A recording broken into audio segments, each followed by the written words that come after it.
제목은 영적 전투의 원리를 배웁시다 라는 제목으로 말씀을 증거합니다. 오늘 본문을 보면 영적 전투의 원리를 잘 설명해 주고 있습니다. 그렇다면 먼저 이 영적 전투가 무엇인지 이것을 이해해야 오늘 본문의 내용이 풀리는 겁니다. 영적 전투란 성경적 상담의 열쇠라는 책에서 존 헌트가 이렇게 정의합니다. 영적 전투란 사람들과 그들의 원수인 세상, 또 육체, 그리고 사단 사이에 끊임없는 갈등을 가리킵니다. 세 가지를 얘기하고 있죠. 세상, 육체, 사단과의 끊임없는 갈등을 의미한다라고 정의하고 있습니다. 에베소서 2장 1절부터 3절은 이런 정의를 뒷받침해주고 있죠. 그는 허물과 죄로 죽었던 너희를 살리셨도다.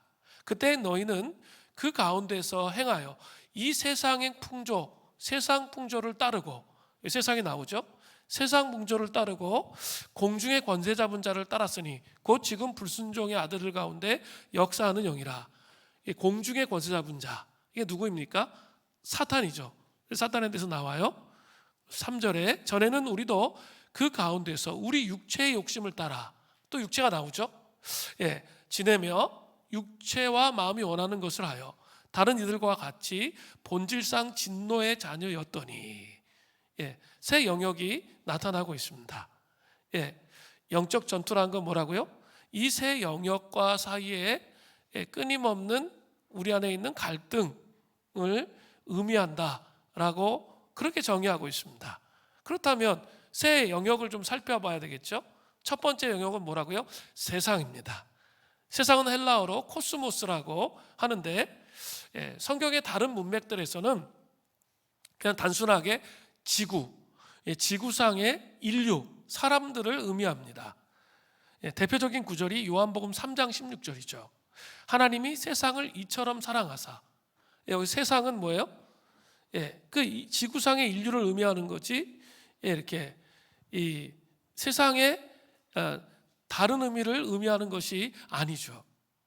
그러나 지금 여기에서 정의하는 세상은 그런 의미가 아니죠. 단순히 그냥 사람들을 의미하는 게 아니라 하나님과 그분의 통치를 대적하여 사단이 지배하는 눈에 보이지 않는 사상, 또 행동, 목적 체계를 말하는 거죠. 그렇게 정의해야 이 아까 세상과 사이의 끊임없는 갈등이다, 영적 전투가 이해가 되는 거죠. 첫 번째 정의로는 이해가 안 되죠. 근데 그렇게 성경 속에 많이 사용되고 있습니다. 세상이 뭐라고요? 그분의 통치를 대적하는 거예요. 그리고 사단이 지배하는 눈에 보이지 않는 사상, 또 행동, 목적 체계를 말하는 거죠. 요한일서 2장 15절부터 16절을 보면 이 세상이나 세상에 있는 것들을 사랑하지 말라 하면 세상이 나오죠. 이 세상을 말하는 거예요. 누구든지 세상을 사랑하면 아버지의 사랑이 그 안에 있지 아니하니, 하나님을 사랑하지 않고 이 세상의 사상, 행동, 목적 체계에 붙잡히면 아버지의 사랑이 그 안에 있지 않다라고 말하고 있습니다. 왜냐하면 그것은 세상에 있는 모든 것이 육신의 정욕, 안목의 정욕, 눈의 정욕, 이생의 자랑이니 다 아버지께로부터 온 것이 아니요 세상으로부터 온 것이니라. 그렇기 때문에 그렇다는 거예요. 세상은 끊임없이 우리에게 세상의 인정을 구하도록 유혹하죠.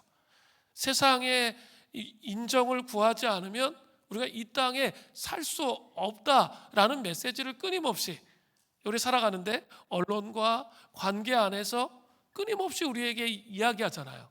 나도 모르게니까 그런 가치 체계와 기준들이 들어와 있는 거죠. 또 세상은 우리가 세상의 철학을 받아들이도록 끊임없이 유혹합니다. 세상은 지적으로 그리스도를 부끄럽게 여기도록 그렇게 유혹합니다. 종교다원주의 시대에 유독 예수에게만 구원이 있다는 것은 아주 천박한 것이다, 이렇게 이야기한다는 거죠. 특별히 이렇게 자유주의 신학을 하시는 신학교 교수님 중에 이런 메시지를 이야기하는 분들이 있어요. 그게 아주 신문에 크게 났던 적이 있었습니다. 종교다원주의 시대에 그 예수만이 유일한 길이다라고 믿는 그것은 정말 천박한 것이다, 이렇게 말한다는 거죠. 끊임없이 어떻게 하죠? 하나님의 말씀에 의문을 제기하게 하는 거죠. 성경은 분명히 언급되어 있어요. 다른 이로서는 구원을 받을 수 없다, 그게 성경의 메시지란 말이에요. 그런데 그 하나님의 말씀에 의문을 끊임없이 세상은 제기하면서 하나님 앞에 서지 못하도록 하게 한다는 거죠. 세상은 우리가 세상의 재물에 노예가 되도록 유혹해요. 또 세상은 우리가 세상의 권력을 추구하도록 그렇게 한다는 거죠. 이게 세상의 의미예요. 두 번째로, 육체는 헬라어로 사르스라고 하는데 다른 문맥에서는 단순하게 몸, 살을 의미하죠. 그게 육체예요. 그런데 여기서 말하는 육체는 그런 게 아니라 그리스도의 자원으로 사는 대신에 자신의 자원으로 사는 것을 의미해요. 육체는 구원을 받는 사람이든지 못 받은 사람이든지 사람 안에서 하나님의 방식, 하나님의 방법이 아닌 자신의 방법으로 행하는 죄악의 원천이 되는 게 육체죠. 갈라디아서 5장 19절부터 21절에 아주 육체에 대해서 분명히 말씀하고 계세요. 육체의 일은 분명하니 곧 음행과 더러운 것과 호색과 우상 숭배와 주술과 원수 맺는 것과 분쟁과 시기와 분냄과 당짓는 것과 분열함과 이단과 투기와 술 취함과 방탕함과 또 그와 같은 것들이라. 전에 너희에게 경계한 것 같이 경계하노니 이런 일을 하는 자들은 분명히 언급되어 있어요. 하나님의 나라를 유업으로 받지 못할 것이다. 하나님의 나라를 육체적인 죄된 본성 안에 그냥 자연이 있잖아요. 그 육체의 본성대로 살아가면 그게 하나님의 뜻과 반대가 되기 때문에, 하나님의 가치, 성경적 가치와 반대가 되기 때문에 하나님 나라의 유업을 이을 수 없다라고 말한다는 거죠. 자, 두 번째까지 설명했습니다. 세 번째는 사단입니다. 헬라어로 사탄은 대항자, 적을 의미합니다. 성경에는 이 사탄이라는 단어가 헬라어로 52회 사용되었습니다. 사탄은 사악한 영적 군대의 지휘자입니다. 사탄은 하나님께 창조된 천사와 같은 존재예요. 근데 하나님께 반역해서 천국에서 쫓겨나서 이 땅에 임시 거처를 삼았습니다. 근데 성경을 보면 그 타락한 천사, 그 무리들이 몇 명이에요? 적어도 그냥 타락하지 않은 천사에 비하면 적어요. 3분의 1이에요. 3분의 1은 타락하지 않은 천사고 3분의 1은 타락한 천사인 거죠. 그러니까 이미 거기서부터 게임이 되지가 않는 거예요. 그럼에도 불구하고 사람들이 그냥 두려워하고 무서워하는 경향이 있죠. 또 오늘 본문에 나타나는, 오늘 본문에 예수님이 귀신에 대한 이야기를 하시거든요. 이 귀신은 자기 대장 사탄을 따르기로 작정한 타락한 천사들의 졸개예요. 사탄이 더 우두머리라는 거죠. 그 밑에 따르는 쫄개들이 뭐예요? 귀신이죠. 성경에서 사탄은 여러 가지 이름으로 불려요. 첫 번째는 참소하는 자, 계시록 12장 10절. 그러니까 비난하고 판단하고 비방하는 그런 삶의 모습이 있다면, 그래서 이렇게 A와 B의 관계가 있는데 중간에 좀 막 비방하고 판단하는 삶을 살면 안 되는 거죠. 절대 판단하고 비방하고 이런 삶을 살면 안 돼요. 그게 뭐예요? 마귀의 속성이단 말이에요. 참소하는 자. 또 마귀는 또 고린도후서 11장 14절에 보면 광명의 천사라고 되어 있어요. 사단이 올 때 절대로 여러분 이 생각을 바꿔야 돼요. 뿔 달린 도깨비로 안 와요. 그 생각을 버려야 돼요. 그렇게 오지 않습니다. 우리 마음의 인격에 이따가도 설명하겠지만 인격이 찾아오는 거예요. 인격에 찾아와서 얘기하는데 아주 광명의 천사처럼 위장한다는 거예요. 그래서 분별하기 어려울 때가 있는 거예요. 그렇게 오지 이렇게 내 마음이 그냥 쑥 빼앗기도록 그렇게 하지 않는다는 거예요. 그러니까 알고 있는데 빼앗기도록 하지 않습니다. 자기도 모르게 기만당하고 속는 거예요. 광명의 천사로 올 때가 있기 때문에 그렇죠. 또 마귀는 헬라어로 디아볼로스, 이런 게임이 있죠. 그게 마귀란 뜻이에요. 아시고 하시면 좋겠어요. 35번 성경에 사용되었어요. 또 원수, 마태복음 13장 39절에 나오거든요. 그렇게 돼 있고, 파괴자, 계시록 9장 11절에 나오는데 아바돈, 아볼론 이런 표현들이 나와요. 또 아주 또 마귀의 특징을 잘 설명하는 구절이 있습니다. 그 마귀가 거짓의 압이다, 이런 표현이 나오거든요. 그게 요한복음 8장 44절에 나오죠. 그러니까 마귀가 쓰는 가장 큰 무기 중에 하나가 뭐예요? 거짓이란 말이에요. 거짓. 근데 이게 얼마나 교묘하게 우리 마음속에 다가오는지, 이 거짓말에 속을 때가 저 자신도 많이 있어요. 그러니까 정말 하나님이 주시는 그 분별력을 날마다 말씀을 통해, 기도를 통해 깨어 있으면서 갖지 않으면 누구나 속을 수가 있다는 거죠. 마귀는 거짓에 능하기 때문에 그렇습니다. 그래서 자기도 항상 속을 수 있다는 사실을 인정해야 돼요. 인식하고 있어야 돼요. 내가 다 맞는 것은 아니에요. 나는 생각이 왜곡되지 않을 수 있어. 그렇게 하는 사람 치고 자기 고집이 아닌 사람이 없어요. 정말 무서운 거예요. 내가 고집 부릴 수 있고 내가 생각이 왜곡될 수 있다는 거죠. 마귀에게 나도 모르게 빼앗긴 영역이 있을 수 있다는 거예요. 또 마귀는 에베소서 아까 2장 1절부터 2절에 봤죠. 공중의 권세 잡은 자. 또 계시록 20장 2절에 보면 뱀, 이렇게 되어 있습니다. 전체적으로 보면 우리는 사탄과 영적 싸움을 하는 거죠. 그죠? 이걸 잘 인식해야 돼요. 그러나 중요한 것은 세상과 육체적인 것으로부터 잠식당해요.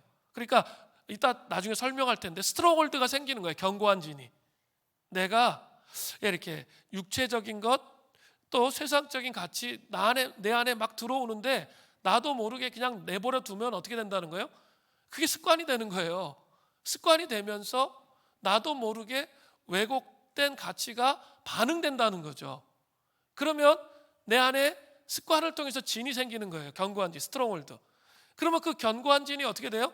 그 견고한 진을 통해서 자꾸 어둠의 길을 내어주는 거예요. 그러니까 우리 초대교회 영성에서 계속 얘기하고 있죠. 타락한 혼에 대한 회복에 대해서 계속 말씀드리고 있잖아요. 이게 뭐와 관련이 있는 거예요? 이런 것과 관련이 있는 거예요. 스트롱홀드와 관련이 있어요. 그죠? 여러분의 삶을 잘 봐보세요. 완벽하게 하나님의 방식을 따르고 그렇게 살아왔어요? 그렇지 않습니다. 우리가 죄된 본성이 있잖아요. 그러면 내가 무너지는 약한 부분이 있다는 거예요. 그래서 약한 부분이 있을 수가 있어요. 그리고 그것이 나도 모르게 이제 30년 살았어. 그러면 30년 동안 습관이 된 거예요. 이 연세가 더 높아지면 50년 동안 습관이 돼. 60년 동안 습관이 되는 거예요. 이거 진짜 무서운 거예요. 그것에 대한 그 인식을 하고 그거를 깨뜨려야 그 안에 견고한 진이 무너지면서 하나님의 임재의 공간이 넓혀지면서 혼의 타락이 벗겨지면서 하나님의 임재 앞으로 나아갈 수 있게 되는 것이죠. 잘 생각해 보세요. 거짓 생각, 도박 중독, 게임 중독, 다 이런 것들이 맨 처음에는 어때요? 음란한 생각, 또 염려, 근심. 맨 처음에는 있죠. 자기가 하는 거예요. 그냥 소모적으로 세상의 생각이 들어와서, 육체적인 생각이 들어와서 염려하고 근심이 하는데 이게 자꾸 습관이 되는 거예요. 그러면 어떻게 돼요? 염려, 근심이 습관이 되면 나중에 어떤 현상이 일어나죠? 잠을 못 자잖아요. 불면증이 오고. 그러면서 점점 어떻게 돼요? 하나님께로 더 나가게 하는 게 아니라 그 생각 속에, 올무 속에 갇혀가지고 우리를 파멸로 이끌어가잖아요. 자, 이런 방식으로 영적 전쟁을 인식해야 돼요. 그냥 뿔 달린 도깨비 아니라 그랬어요, 제가.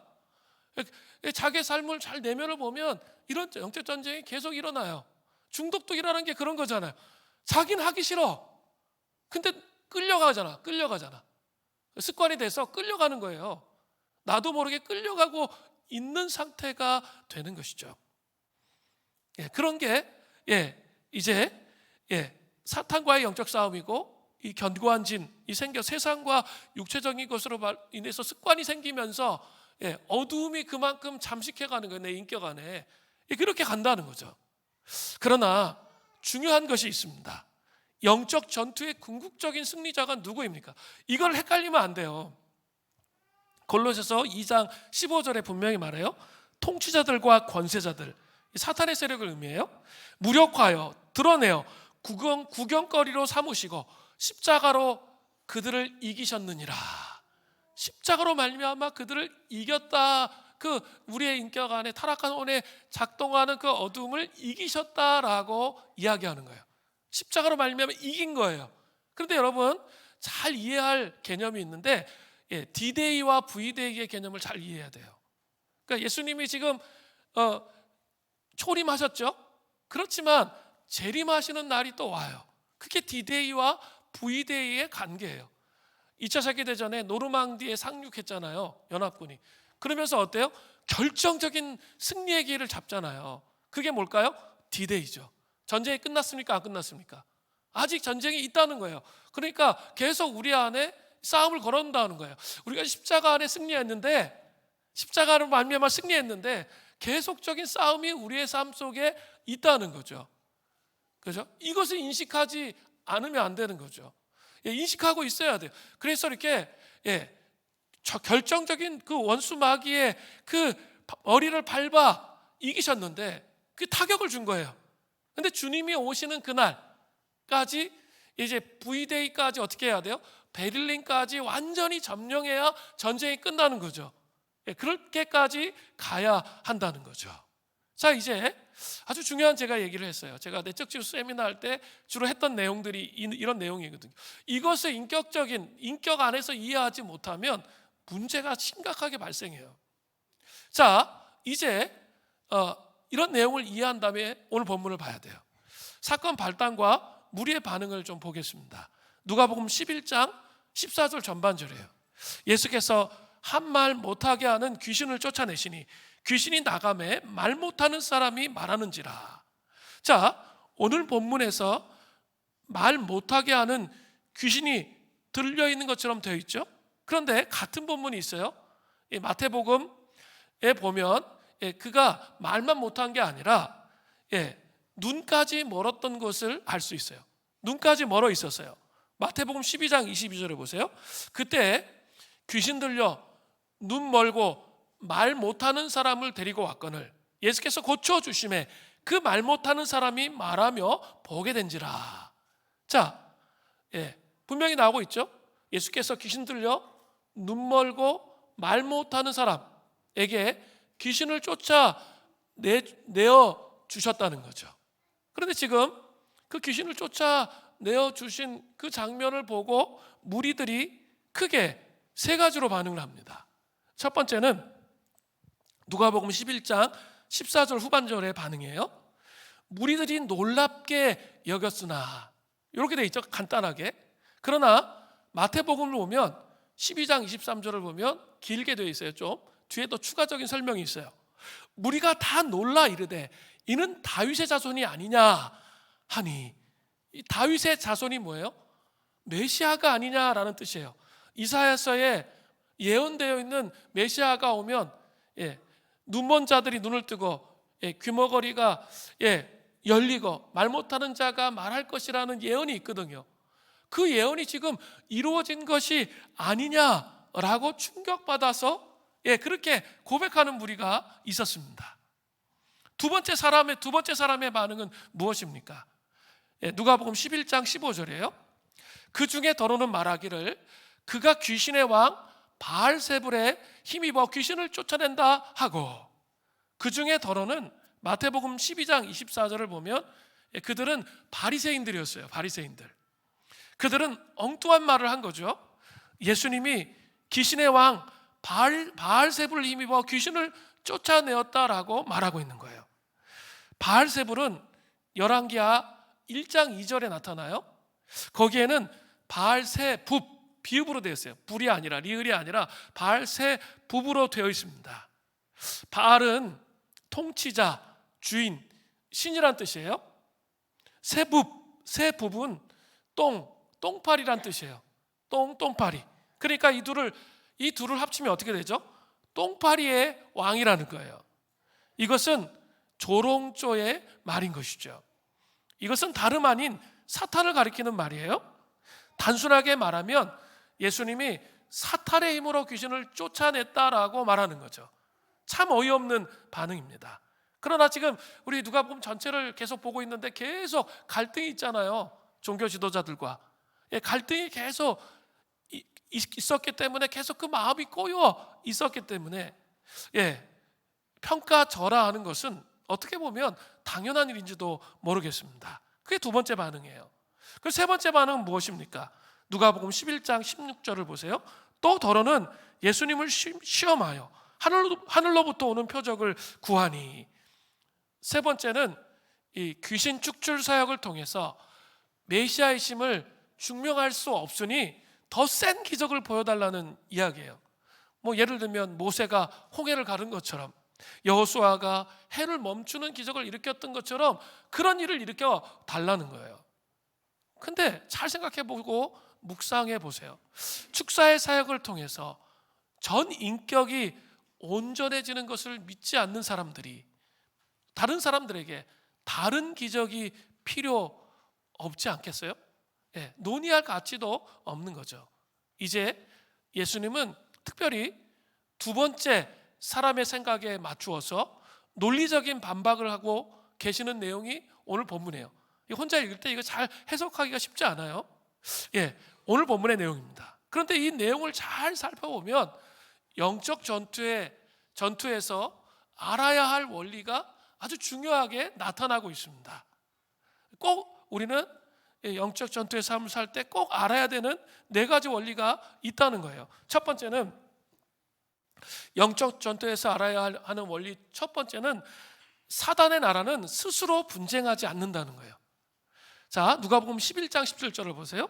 예수께서 그들의 생각을 아시고 이르시되 스스로 분쟁하는 나라마다 황폐하여지며 스스로 분쟁하는 집은 무너지느니라. 예수님은 자기를 비방하는 자들에게 그들의 논리가 전혀 맞지 않다라는 것을 지적하시는 거예요. 자중질환을 일으켜서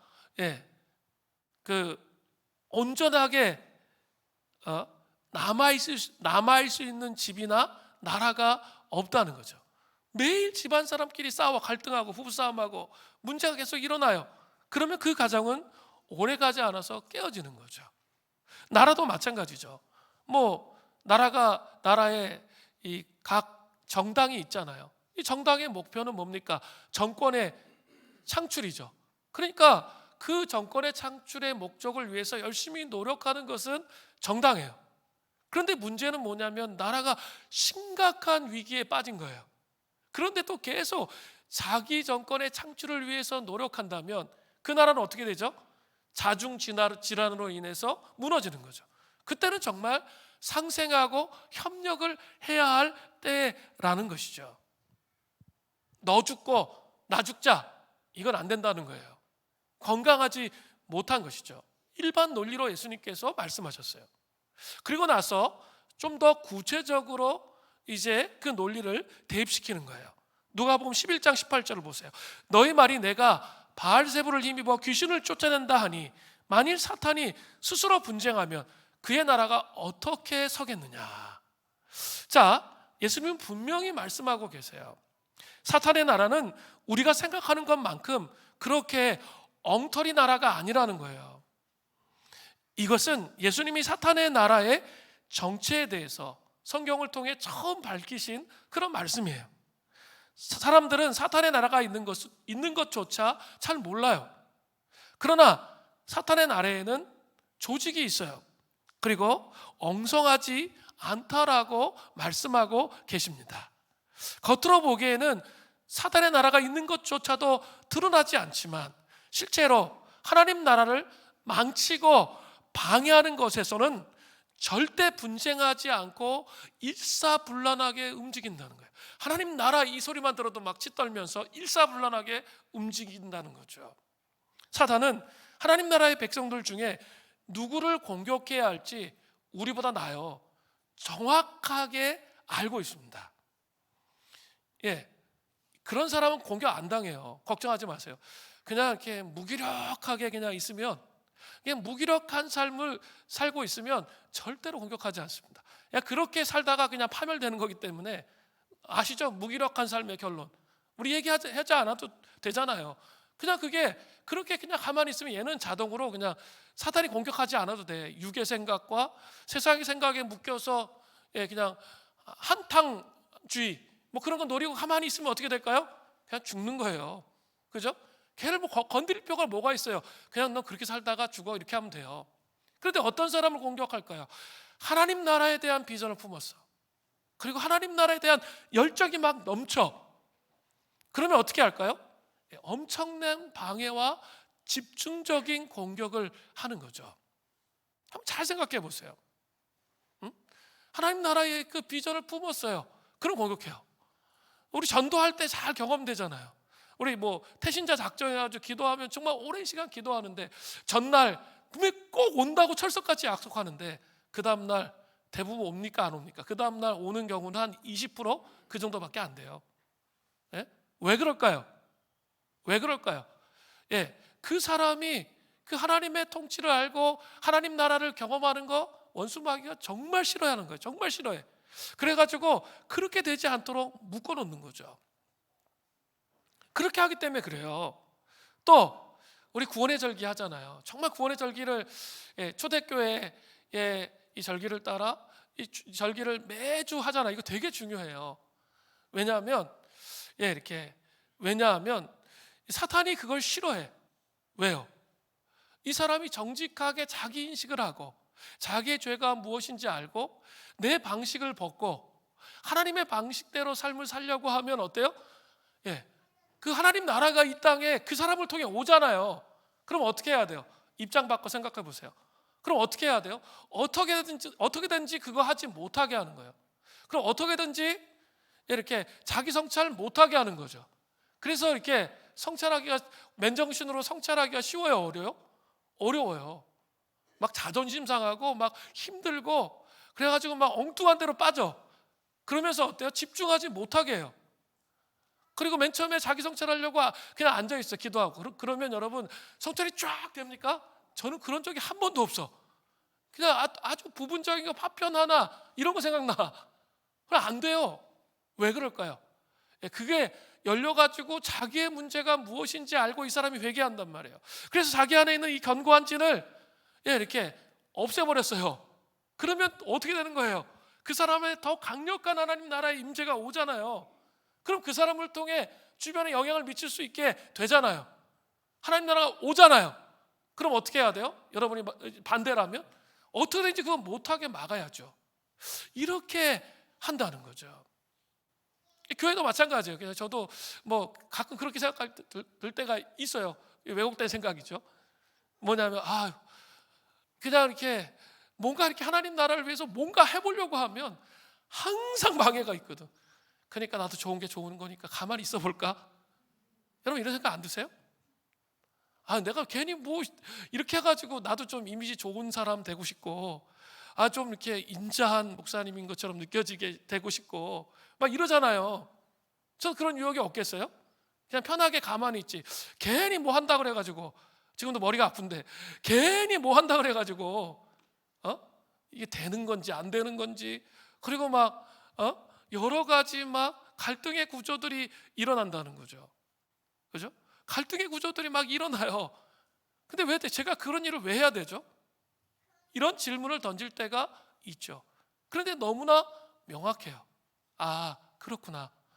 내가 이 교회가 하나님 나라의 가치를 가지고 하나님이 주시는 비전을 이루려고 할 때 공격이 오는 거구나. 이게 이해되는 거예요. 정말 내 마음속에 순수하게 하나님 나라의 가치를 위해서 이 교회 공동체의 비전을 확장하려고 할 때마다 정말 어려움이 와요. 고통이 와요. 그렇지만 제가 이 일을 감당해야겠다 생각하는 거죠. 왜요? 그런 방식을 통해서 하나님 나라가 오기 때문이에요. 여러분 잘 기억하셔야 돼요. 하나님 나라 그렇게 쉽게 오는 게 아니에요. 이 영적 싸움이 있다는 거예요. 우리 가정이 부부가 하나 되어서 하나님 나라 섬기고 싶죠? 근데 그게 쉬울까요? 안 쉬울까요? 절대 안 쉽습니다. 절대 안 쉬워요. 자아가 죽는 게 이따 이야기했지만 쉬울까요? 어려울까요? 절대 어렵습니다. 절대 어려워요. 아니 일단은 남편이 막 힘들게 하고 어렵게 했잖아요. 그러면 어때요? 내 감정이 상하 있잖아요. 감정이 막 억울하잖아요. 근데 그게 쉽게 앉아서 기도한다고 회복이 될까요? 절대 회복이 안 돼요. 여러분 경험해 보셨잖아요. 그래서 중간에 포기하는 거잖아요. 예, 끝까지 정말 목숨을 걸고 기도하는 거예요. 그게 풀어줄 때까지. 그러면 어느 순간 성령께서 오세요. 그러면서 갑자기 남편이 불쌍히 여겨지는 거예요. 예, 내 자아가 깨어지는 순간이에요. 예, 남편이 불쌍히 여겨지면서 그 사람을 받아들일 수 있게 되는 거예요. 그러면서 어떻게 되죠? 예, 그 하나님 나라가 그 가정 가운데 임하는 거예요. 우리 힘으로 할 수 있는 게 아니잖아요. 정말 주님 앞에 목숨을 건 투쟁과 전투가 우리에게 필요한 거죠. 또 오늘 본문에 눈 멀고 말 못하는 귀신 들린 사람을 사탄이 풀어줄 리가 있을까요? 절대 없죠. 사탄이 하는 일은 모든 것을 더 나빠지게 또 악화되게 해서 인간을 파멸에 이르게 하는 거예요. 그걸 잘 아셔야 돼요. 그래서 광명의 천사로 위장해서 와서 파멸에 빠지도록 그렇게 한다는 거죠. 그 예수님을 믿으면 그 날마다 동행하면 그 생명의 능력이 점점 자라면서 세상을 아름답게 보게 돼요. 그러나 원수 마귀가 일하는 방식은 점점 황폐되어져요. 황폐되어져 가게 하고 파멸에 이르도록 그렇게 한다는 거예요. 사탄의 세력은 사탄의 세력에게 여러분의 모든 것을 맡겨 보십시오.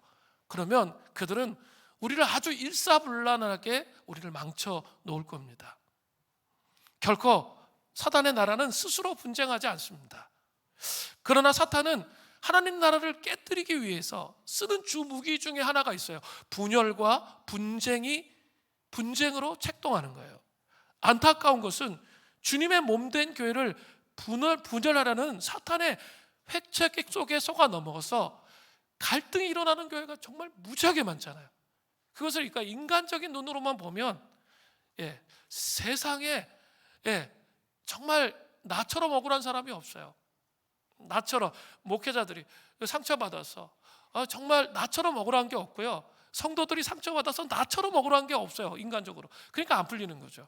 근데 영적인 눈으로 볼 필요가 있다는 거죠. 이게 원수 마귀가 주님의 몸된 교회를 깨기 위해서 이렇게 역사하는구나 아셔야 돼요. 교회의 하나됨을 잘 지켜가는 것, 목숨보다 더 하나됨을 지키기 위해 씨름해야 돼요. 저는 뭐 다른 거 없어요.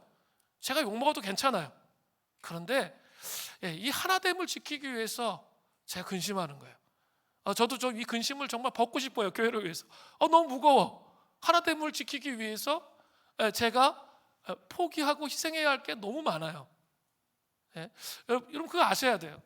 하나됨을 지키기 위해서 포기하고 희생해야 할 게 너무 많다는 거예요. 근데 저는 교회론자잖아요. 그리고 교회를 살려야 되잖아요. 교회 하나됨을 깨뜨리는 일을 용서해서는 안 돼요. 저 자신에게. 그렇기 때문에 그것을 가지고 씨름을 하는 것뿐이에요. 저는 완벽하지 않습니다.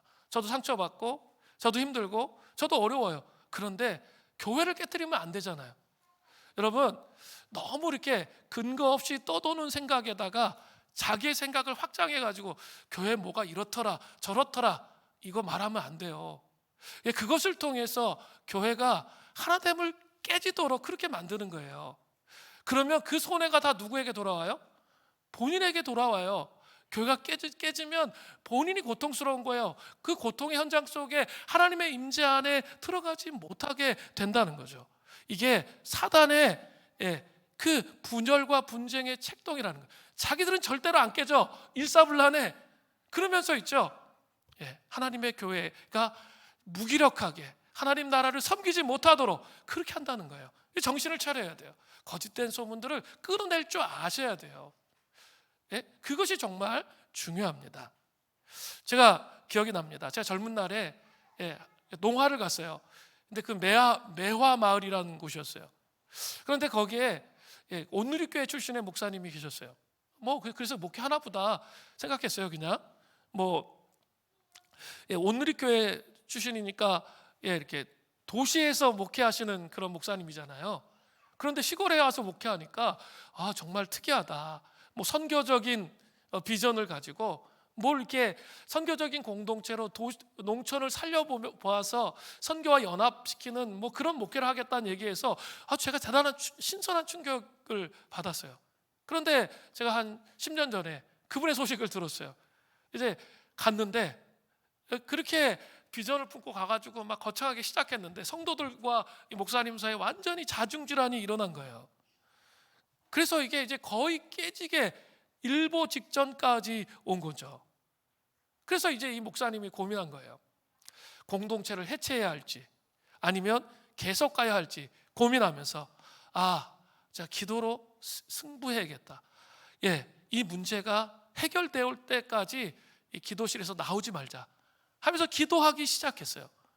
그러니까 그 씨름을 하니까 성령이 임하신 거죠. 성령이 임하시니까 갑자기 그 분열하고 갈등하던 사람들이 갑자기 한 마음이 된 거예요. 다시 마음을 하나로 모으면서 그 왜곡된 거짓된 생각들이 벗겨지면서 하나님 나라가 이루어졌어요. 그래서 부흥이 일어난 거예요. 그래서 좀 양계장을 하면서 선교사님들 불러가지고 농촌에서 이 선교사님들을 각 지역에서 이런 일들이 잘 이루어지도록 연결하고 네트워크해서 하나님 나라의 공동체를 세운 거죠. 그런데 죽을 뻔했어요. 근데 있죠, 목회를 하다 보면 꼭 겪더라고요. 저뿐만 아니라 모든 목사님들하고 제가 이렇게 물어보면 한 번은 거의 죽을 뻔한 그런 때가 와요. 그런데 그게 사람이 그렇게 하는 게 아니라 마귀의 분열과 책동이라는 것을 인식하지 못하면 사람에 대해서 원망하고 불평하다가 모든 것들이 무너져 내리는 그런 현상이 있다라는 것을 기억하시기를 바랍니다. 사탄의 나라는 스스로 절대로 분쟁하지 않습니다. 하나님 나라를 분쟁하게 해서 무너뜨린다는 사실을 우리 잘 인식해야 돼요. 번지수가 틀리면 안 된다는 거예요. 두 번째로, 하나님의 손, 성령으로 귀신을 쫓아내면 하나님 나라가 이미 임한 거예요. 누가복음 11장 19절을 보세요. 내가 바알세불을 힘입어 귀신을 쫓아내면 너희 아들들, 이 바리새인들의 제자들을 말하는 거예요. 그 제자들은 누구를 힘입어 쫓아내었느냐? 그러므로 그들이 너희의 재판관이 되리라는 거예요. 자, 이게 무슨 말이냐면 예수님이 만약에 바알세불의 힘으로 귀신을 쫓아냈다면 그 바리새인의 제자들, 이게 무슨 말이냐면 그 당시 예수님만 귀신을 쫓았던 게 아니에요. 바리새인의 제자들도, 바리새인에 속한 사람들도 이 축사 사역을 했던 사람들이 많이 있었어요. 그런데 내가 그 귀신의 힘으로 귀신을 쫓아냈다면 너희 부리에 속하는 바리새인의 제자들도 누구의 힘으로 그 귀신을 쫓아내냐라는 거예요. 니네들이 먼저 그 사람에 대해서, 그 제자들의, 너희들 같은 부류인 제자들에 대해서 판단을 해야 한다라고 말하는 거죠. 그러니까 귀신이 도망하는 것이 사탄의 힘이 아니라면 하나님의 능력으로 이루어진 것일 수밖에 없다는 뜻이에요. 니네 같은 부류를 판단해 보라는 거예요. 그런 얘기입니다. 자, 누가복음 11장 20절에 보세요. 그러나 내가 만일 하나님의 손에 힘입어 귀신을 쫓아낸다면 하나님 나라가 이미 너희에게 임하느니라. 하나님의 손은 평행 본문인 마태복음 12장 28절을 보면 하나님의 성령으로 기록되어 있습니다. 하나님의 성령으로 귀신을 축출한 것이라면 그곳에는 하나님 나라가 이미 임해 있다는 말씀이에요. 하나님 나라는 어때요? 평화의 나라이고 사랑의 나라이며 소망에 있는 나라이며 믿음이 있는 나라예요. 이것을 기억하십시오. 이 영적 전투의 삶을 제대로 살아가면, 저는 많은 청년들이 이런 고백을 하는 이야기를 많이 들었어요. 이런 이 내면에 일어나는 영적 싸움을 제대로 인식하고 그 싸움을 살아갈 때 그런 얘기를 해요. 목사님, 제가 아침마다 일어나면 너무 삶을 살기 싫고 무기력하고 우울하고 침체에 빠져 있고 그냥 나에게 집중되는 삶이었는데, 제가 이 어둠의 권세를 깨뜨리고 무너뜨리는 이 작업을 하면서 무너지니까 세상이 이렇게 아름다운지는 지금처럼 처음 알았대. 이 자기에게 집중된 삶이 깨지는 거죠. 그리고 그 성령이 임하심으로 그 영혼 안에 하나님 나라가 임하기 때문에 하나님 나라가 정말 아름다운 것이라는 것을 처음으로 인식하게 되는 거예요. 맨날 깨어진 가정에 자라가지고 그냥 지지고 볶고 싸우면서 그 마음이 다 무너지고 깨져 있었는데, 그래서 원수 마귀가 그 마음을 흔들고 분노와 원망과 슬픔과 우울과 무기력하며 살게 했었는데, 그것이 아니구나. 충격을 먹은 거죠. 그리고 그것을 깨트리는 거죠. 그러니까 어때요? 하나님 나라 가치가 막 쏟아져 들어가는 거예요. 그 영혼 안에 사랑과 믿음과 소망이 막 쏟아져 들어간다고요. 그럼 어떻게 될까요? 삶이 가치가 있는 거죠. 삶을 살아야 할 의미가 분명해지는 것을 아는 것이죠. 제가 아까 스트롱홀드, 요새, 견고한 진에 대해서 말씀드렸죠. 새 원수에 의해서 지배되어 깊이 뿌리 박힌 사고 패턴이나 습관 혹은 사단의 영향력을 의미한다. 그게 견고한 진이라고 그랬어요. 새 원수에 의해서 지배되어 깊이 뿌리 박힌 사고 패턴이나 습관 혹은 사단의 영향력. 사단의 영향력까지를 말하는 거예요. 그러니까 어떻게 말씀드려요? 습관이, 반복되는 습관이, 세상과 육체의 습관들이 이게 점점 커지면서 이렇게 내 안에 어둠의 인격을 형성한다는 거예요. 부정적인 인격, 우울하고 무기력하고 하나님을 대적하고 불신하고 사람들이 내 영혼 안에 들어올 수 없도록 관계 안에서 왜곡시키고, 그리고 이렇게 거절감 때문에 이렇게 또 왜곡시키고, 또 거절감 때문에 또 자기를 학대시키고, 이런 것들이 막 들어온다는 거죠. 하나님이 주시지 않은 가치가 내 영혼 속에 막 들어오는 거예요. 그게 뭐라고요? 스트롱홀드라는 거죠. 감정과 생각, 의지에 들어오는 거예요. 자, 그래서 이 스트롱홀드가 생기면 이제 나중에 사단이 그걸 가지고 흔드는 거예요. 완전히 이제 나중에 논리적 비약이 일어나는 거죠. 맨 처음에는 논리적 비약까지 일어나지 않아요. 나중에 논리적 비약까지 일어나는 과정 가운데 간다는 거죠. 그렇다면 이 스트롱홀드를 어떻게 깰 수가 있을까요? 이 견고한 진을 깰 수 있는 방법이 뭘까요? 크게 세 가지인데, 첫 번째는 대적 기도를 통해서, 보혈 기도의 선포를 통해서 깰 수 있어요. 실제적으로 예수 그리스도의 보혈로 선포하는 대적 기도를 할 때 견고한 진이 무너지게 되는 거죠. 근데 조건이 있어요. 그냥 내 문제에 대해서 대적 기도만 한다, 예수 그리스도의 보혈로 명하노니 떠나갈지어다, 이렇게 해서 떠나가는 게 아니에요. 그리고 한 번에서 떠나가는 게 아니에요. 왜요?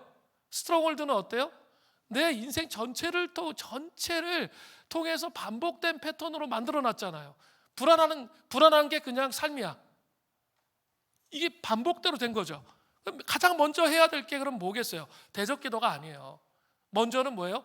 인식하고 그것에 대해서 깊이 회개하는 게 먼저예요. 그게 조건이에요. 먼저 깊이 회개하는 거예요. 그리고 어떻게 하는 거죠? 대적 기도를 하는 거죠.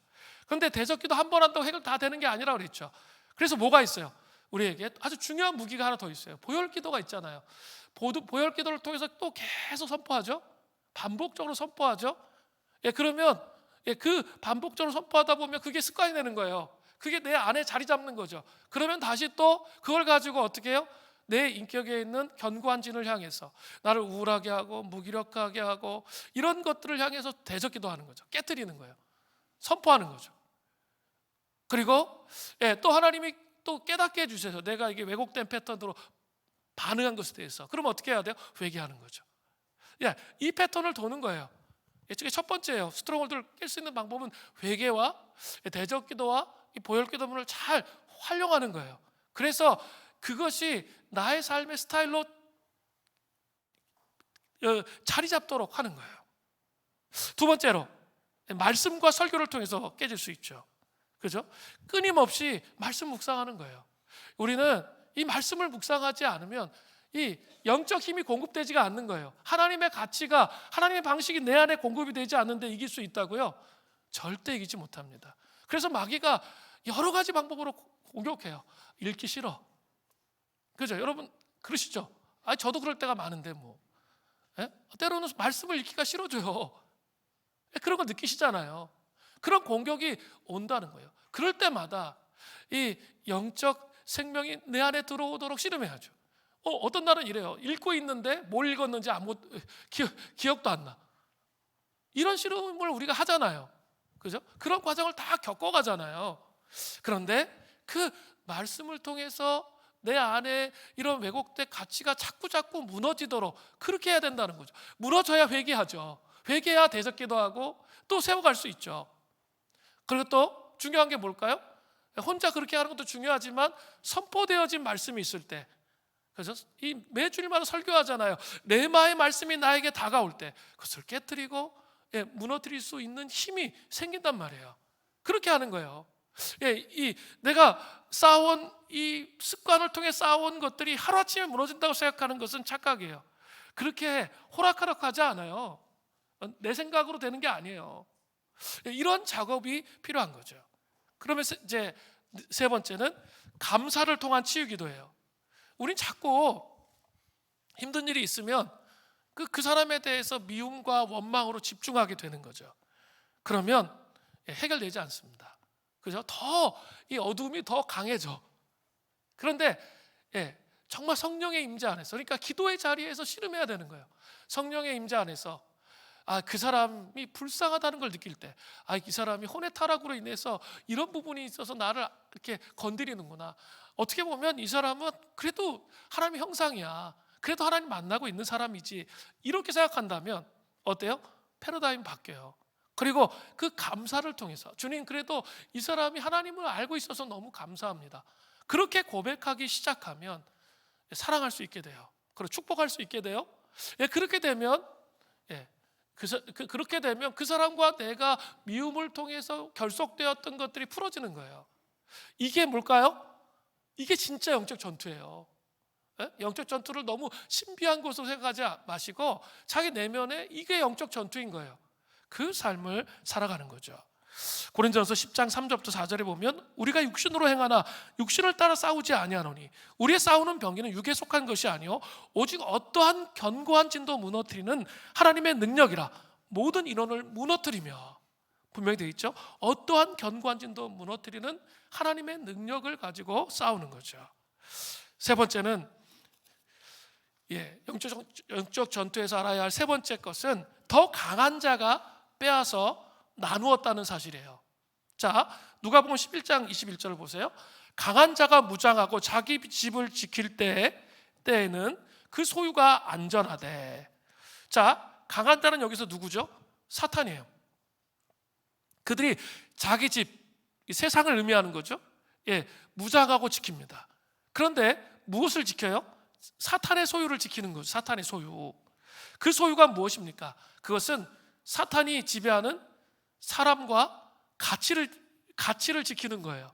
그 사람이 계속 미워하고 불신하고 소망없고 무기력하게 그냥 살도록 그렇게 그 안에 꽁꽁 묶여 살도록 그렇게 지킨다는 거예요.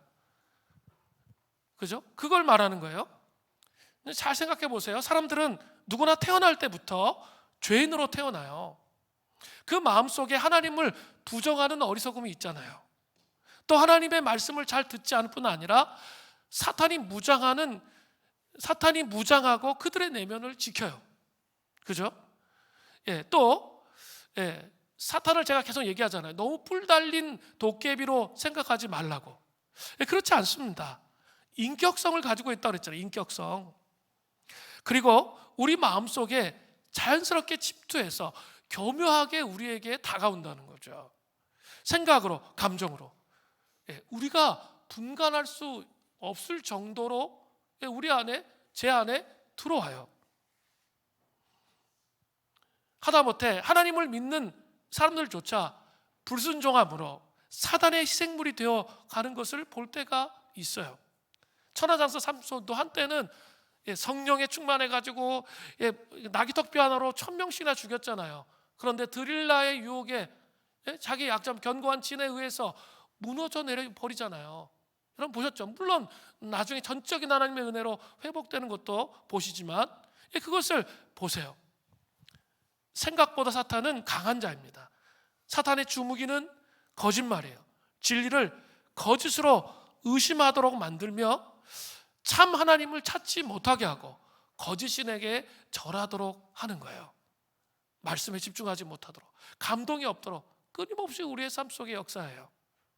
하나님이 우리를 사랑하신다는 음성, 그 하나님의 가치가 우리의 존재 안에 뿌리 내리고 열매 맺지 못하도록 거짓 음성에 귀 기울이게 만들죠.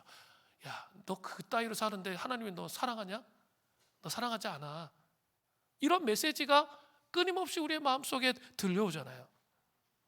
우리가 이 하나님이 우리를 존재로 아무것도 하지 않아도 주님이 여러분 사랑하신다는 사실 여러분 아세요? 그걸 못 믿는 거야. 그러니까 뭔가 나를 좀 사랑스럽게 보이기 위해서 자꾸 끊임없이 추가적인 걸 해요. 추가적인 거. 우리 삶이 그런 거 아닐까요? 뭔가 인정받기 위해서 추가적인 삶을 산다는 거죠. 또 중요한 무기에 해당하는 게 참 여러 가지가 있어요. 마귀의 무기들. 두려움, 염려, 패배주의, 무기력, 교만, 음란, 비판, 무감각, 뭐 여러 가지가 있잖아요. 그러나 누가복음 11장 22절을 주의해 보세요.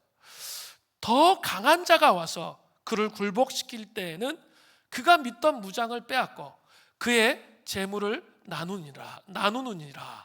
재물이 뭐예요? 노략물이죠. 더 강한 자는 누구이십니까?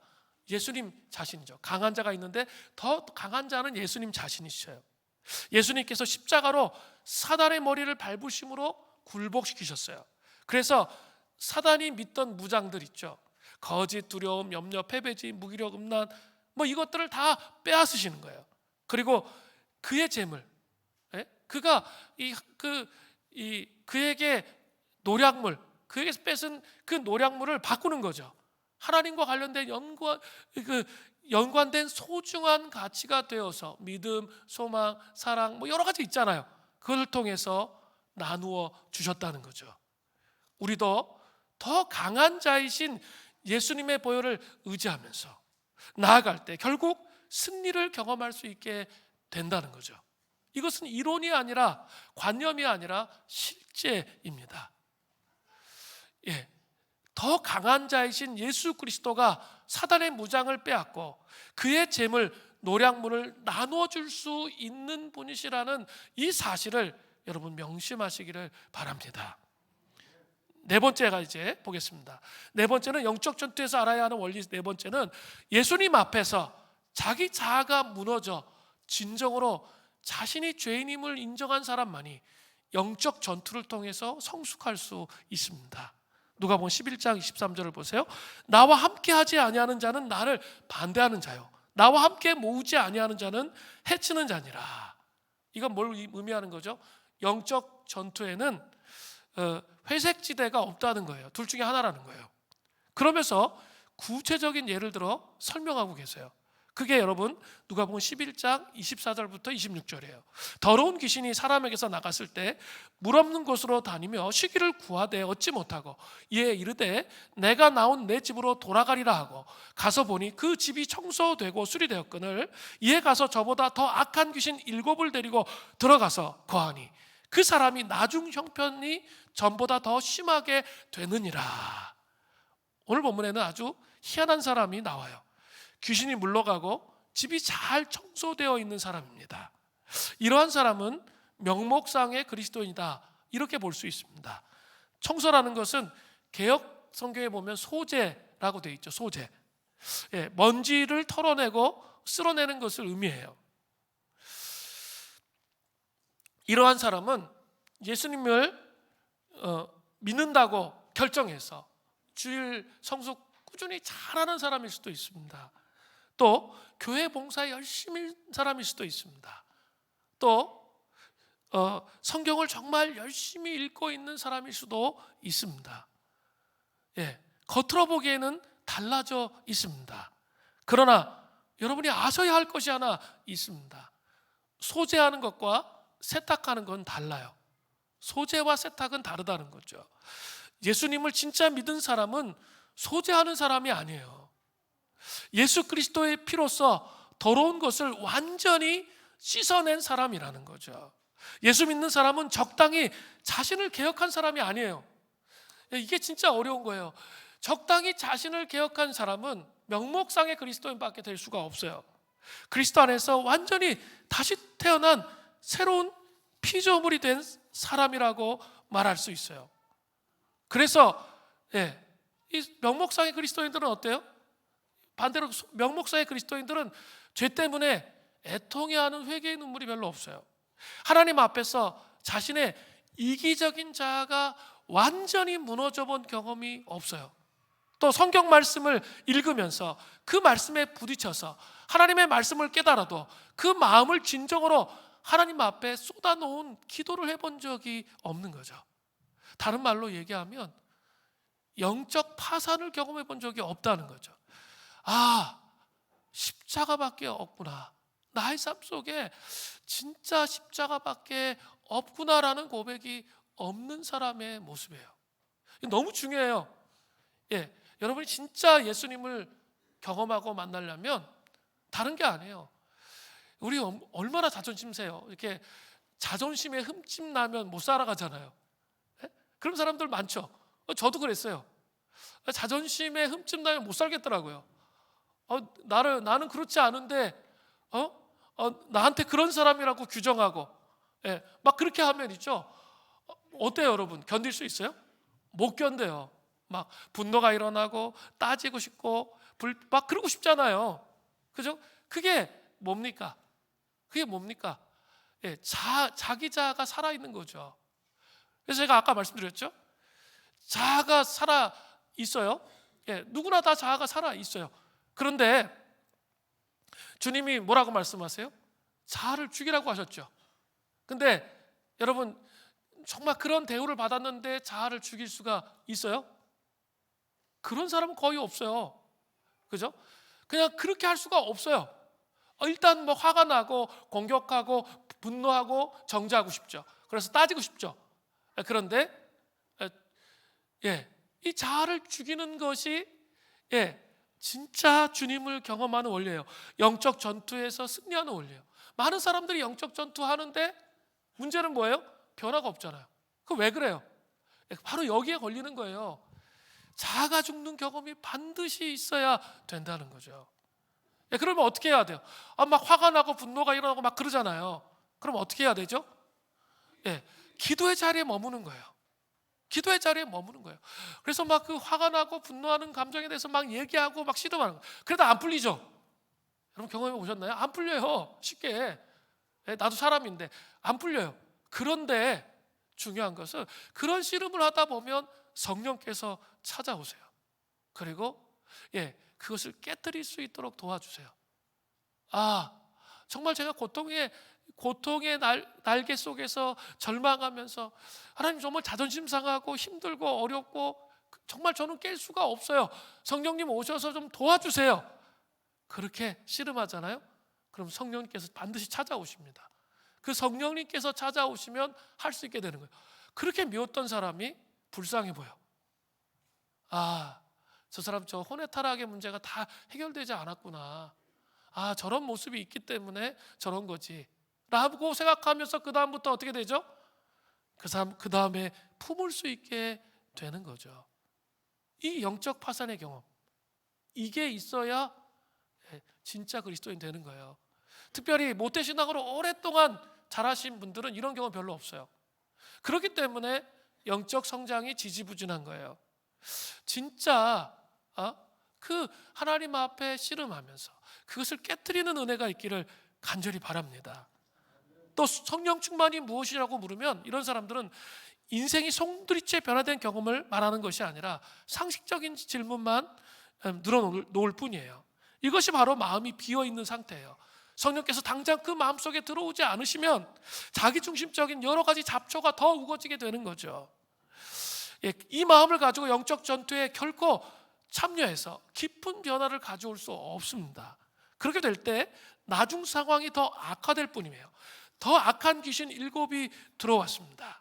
예수님 앞에서. 이거 저에게 하는 선포예요. 전 너무 힘들어요. 제 자아가 죽는 게 너무 힘들어요. 그러니까 저는 기도할 수밖에 없어. 그 죽이기 위해서. 주님, 정말 십자가 앞에서 제가 죽게 해주십시오. 그것만이 내가 하나님 방식을 붙잡을 수 있는 길이고 내가 하나님의 방법대로 갈 수 있는 방법인데, 주님, 제가 그 삶을 살 수 있도록 은혜를 더하여 주십시오. 그렇게 새벽마다 기도하는 거예요. 그래서 기도의 자리에 있는 거죠.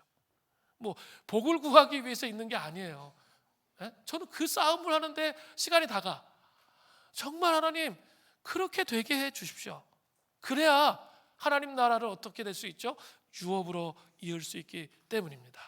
사랑하는 성도 여러분, 이렇게 영적 전투의 원리를 배우십시오. 찬양팀 나오세요. 사단의 나라는 스스로 분쟁하지 않습니다. 여러분 기억하세요. 그래서 우리가 사단이 공격이 올 때 힘써 하나됨을 지키는 삶을 살아야 돼요. 두 번째, 하나님의 손으로 귀신을 쫓아내면 하나님 나라가 이미 임한 거예요. 그 하나님의 통치를 경험해 보십시오. 더 강한 자가 빼앗아 나누십니다. 예수 그리스도의 십자가가 승리해서 우리 안에 있는 이 모든 어두움을 깨뜨릴 수 있다는 사실, 영적 저항이 있죠. 그러나 반드시 깨뜨리고 승리할 수 있다는 사실을 기억하십시오. 또 예수님 앞에서 자아가 무너져 진정으로 자신이 죄인임을 인정하는 거, 학대하는 게 아니라 죄인임을 인정하는 사람만이 영적 전투를 통해 성숙할 수 있다는 이 사실을 기억하시기를 바랍니다.